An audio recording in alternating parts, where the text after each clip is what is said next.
Welcome to our kitchen. Today we prepare medieval rice cream from Kitab al-Tabikh, a beautiful cookbook written in Baghdad in the 10th century. We start with ingredients. We need milk, clarified butter, rice flour, sugar, and saffron. We grind the sugar and dilute the saffron in warm water.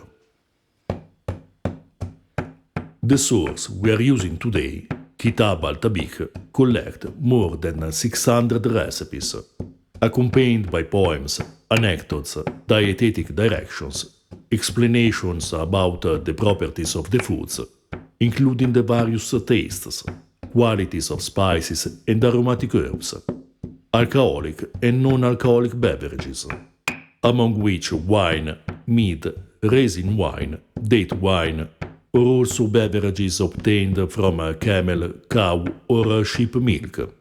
In addition, we find other interesting topics, such as the preparation of powders to clean the hands, the humoral properties of the various toothpicks, and recommendations on the good manners at the table, among which how to properly wash our hands before and after the meal, or which is the best behavior when a commoner is eating with a superior or a king.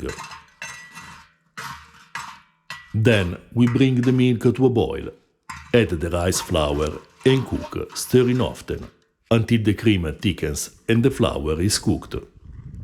It may take about 10 minutes, depending on the cooking temperature.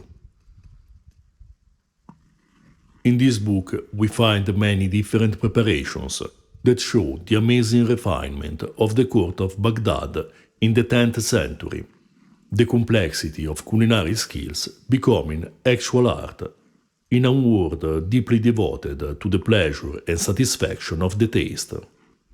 For this recipe, we used the translation by Nawal Nasrallah, titled Annals of the Caliph Kitchens. The original recipe provides the ratio among rice flour and milk, 1.5 parts of rice and 10 parts of milk, whereas there are no directions about the other ingredients, being the quantities not particularly important for a good outcome of this recipe. In any case, if the cream turns too thick, the author suggests adding more milk. It is important cooking it at low heat, stirring all the time the mixture of rice flour and milk to prevent it from sticking. Then we add the clarified butter and saffron. We cook for a few minutes until we reach the desired consistency, which may vary according to your preference.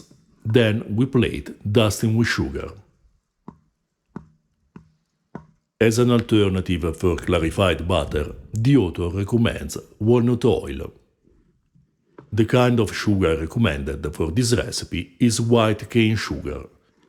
We used brown sugar because we prefer its taste. This cream may be white or yellow, colored with saffron, according to the directions of the author. To know more about medieval cooking in Europe, check out our books, The Observazione Ciborum, Early Medieval Recipes at the Court of the Franks, and Registrum Coquine, a medieval cookbook.